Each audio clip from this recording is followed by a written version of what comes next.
आज संस्कृत व्याकरण के अंतर्गत हम पत्र लेखन के बारे में जानकारी प्राप्त करेंगे। पत्र लेखन दो तरह का परीक्षाओं में आता है, एक पूर्ण रूप से लिखना और दूसरा संकेत पर आधारित पत्र लेखन, यानी जिसमें कुछ मंजूषा दी होती है जिसके अंदर शब्द होते हैं और उन शब्दों को पत्र के रिक्त स्थान पर भरना होता है। इस तरह पत्र को पूरा करना होता है। तो हमारे यहाँ बोर्ड परीक्षा में पत्र लेखन संकेताधारित होता है। यही नहीं, सीबीएसई बोर्ड एनसीईआरटी जो पद्धति है उसमें लगभग सभी जगह इसी तरह के प्रश्न आते हैं। इस तरह का पत्र ही पाठ्यक्रम में है। देखते हैं पत्र के मुख्य तत्व कौन से हैं। तो पत्र सामान्य रूप से दो तरह का होता है, एक अनौपचारिक और एक औपचारिक। अनौपचारिक जो सामान्य रूप से हम अपने परिवार में छोटे भाई, बड़े भाई, माता पिता आदि को लिखते हैं, वो अनौपचारिक। और औपचारिक जो कार्यालय से संबंधित पत्र होते हैं। पत्र के चार प्रमुख भाग होते हैं। पहला शीर्षक, दूसरा संबोधन या कुशल समाचार, तीसरा प्रतिपाद्य विषय और चौथा समाप्ति, हस्ताक्षर आदि।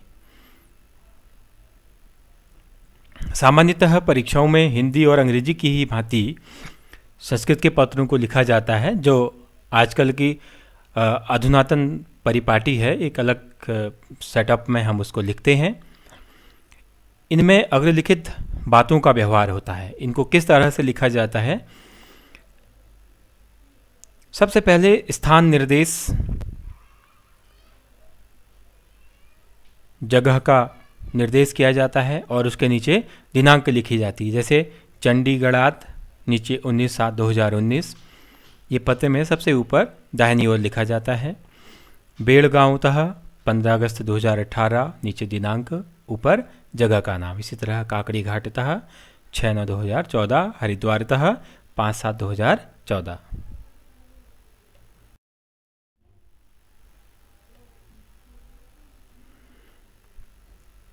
संबोधनम, अब इसके बाद दिनांक और स्थान के बाद संबोधन और कुशल समाचार, यह चरण आता है।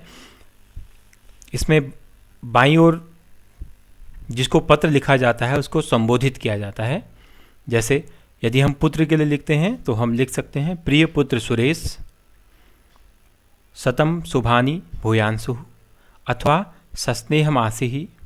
इस तरह से छोटे भाई को लिखते हैं तो प्रिय भ्रातृवर भानो सस्नेहम नमः। मित्र को प्रिय मित्र रमेश अथवा प्रिय सुहृद रमेश या सस्नेह नमस्ते। अगला, पूज्य पिता को अगर हम पत्र लिखते हैं तो हम लिखेंगे, श्रीमताम तत्र भवताम पितृवर्याणाम चरणारविंदयोः सादरम प्रणामाः, पूज्यपात पितः सादरम भूयो भूयो नमो नमः। इस तरह से शब्दावलियों का हम प्रयोग कर सकते हैं। इसके बाद हम कुशल समाचार के रूप में अत्र कुशलम तत्रास्तु या अत्र सर्वम कुशलम भवान भवती अपि तथैव स्यात् इत्यादि लिखकर विषय का आरंभ करते हैं। प्रतिपाद्य विषय, प्रधानाचार्य आदि का पूरा परिचय लिखकर, ये जो औपचारिक पत्र होते हैं उनमें मान्यवर सविनयम निवेद्यते इत्यादि लिखकर प्रार्थना पत्र का प्रारंभ किया जाता है। व्यावहारिक या व्यावसायिक पत्रों में श्रीमन संबोधन से विषय आरंभ किया जाता है, सामान्य तौर पर श्रीमन या भगवन।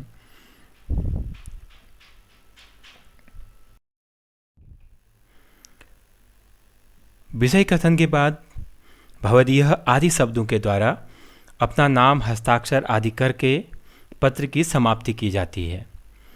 और इस समाप्ति के अवसर पर पिता पुत्र के लिए तदीयः शुभचिंतकः या तौ पिता जैसे शब्दों का प्रयोग करता है, और पुत्र पिता के लिए भवदाज्ञाकारी सूनुः पुत्रः इत्यादि शब्दों का, और मित्र दो मित्र जब आपस में पत्र व्यवहार करते हैं तो वहाँ पर तौ बंधु या स्नेहांकितः या भवत बंधु इस तरह के शब्दों का अंत में प्रयोग किया जाता है। भाई बहन, जब बहन भाई के लिए करती है तो भवदीया भगिनी, भवदीया स्नेहादीना भगिनी, इस तरह के शब्दों का प्रयोग करते हैं। और जब विद्यार्थी प्रधानाचार्य के लिए करता है तो श्रीमताम आज्ञाकारी शिष्य या आज्ञाकारिणी शिष्या। अगर हम कहीं से पुस्तक मंगाना चाहते हैं या समाचार पत्र के प्रकाशक आदि को हम पत्र लिख रहे हैं तो वहाँ पर हम भवदीयः या भवदीया जैसे शब्दों का प्रयोग करते हैं।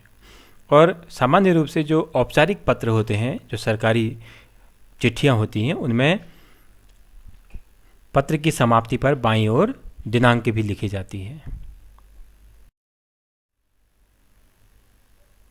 अब देखते हैं एक पत्र का नमूना। छात्रावास जीवने पुत्रस्य मोहनस्य पितरम प्रति पत्रम। पुत्र मोहन का अपने पिताजी को पत्र है। परीक्षा में जिस तरीके से प्रश्न आता है उसी तरीके से यहाँ पर दिया गया है।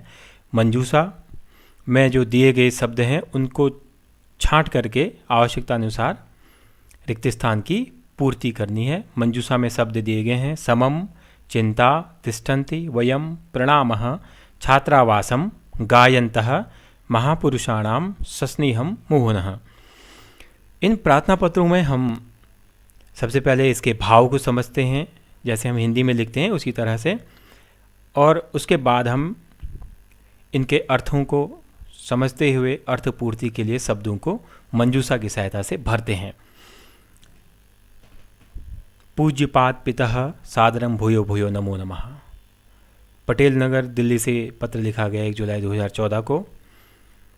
अहम गृहात् प्रस्थाय दिल्ली मध्ये यानात् अवतीर्य रिक्शायानेन सुखेन प्राप्त। यहाँ पर रिक्त स्थान की पूर्ति करनी है मंजूषा की सहायता से।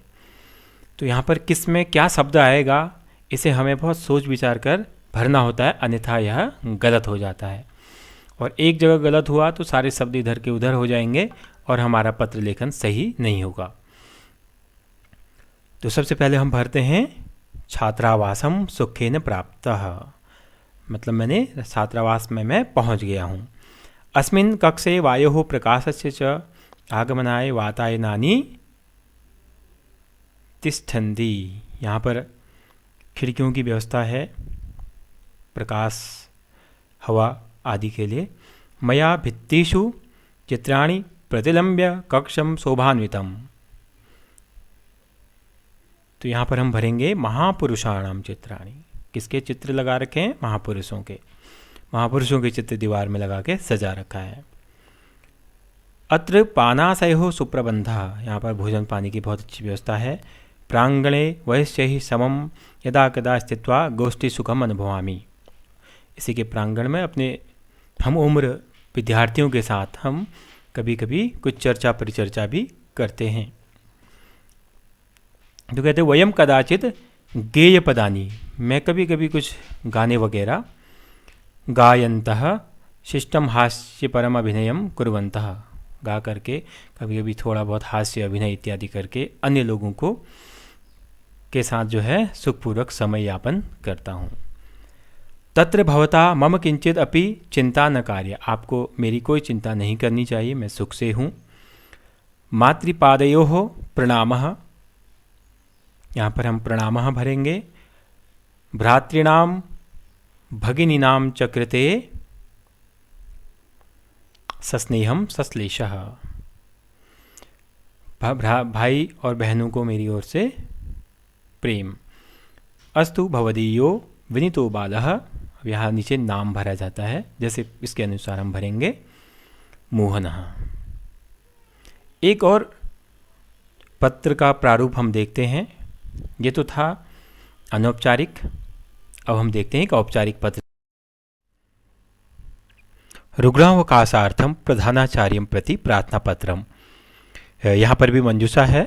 इसमें यहाँ पर 5 ही शब्द हैं। आमतौर पर 5 शब्द या 10 शब्द भरने के लिए आते हैं परीक्षाओं में। ये प्रधानाचार्य के लिए पत्र है बीमारी के कारण।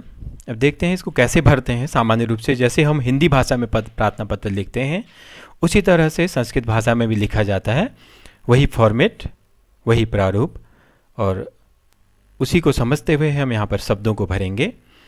सबसे पहले सेवायाम प्रधानाचार्य महोदयः राजकीय इंटर कॉलेज बेड़गांवः अल्मोड़ा महोदय नम्र निवेदनमस्ति यत् विगत रात्रितः यानी कल रात्रि से अहम सहसा ज्वरार्तः अस्मि, मैं अचानक से बीमार हो गया हूँ, मुझे बुखार आ गया है। अद्य विद्यालयम उपस्थातुम असमर्थः अस्मि, आज विद्यालय उपस्थित होने में असमर्थ हूँ। अतः 10 तारिकायाः अवकाशं स्वीकृत्य कृतकृत्या विधेया, इसलिए मुझे 10 तारीख की छुट्टी देकर मेरे ऊपर उपकार करें। भवतां शिष्यः रविंद्रः रावतः कक्षा 12। तो इस तरह से इन्हीं में से कुछ शब्दों को चुन करके मंजूषा में डाल दिया जाता है और आपसे प्रश्न पूछे जाते हैं। धन्यवाद। इसे आप अच्छी तरह से समझें और परीक्षा के लिए तैयार करें।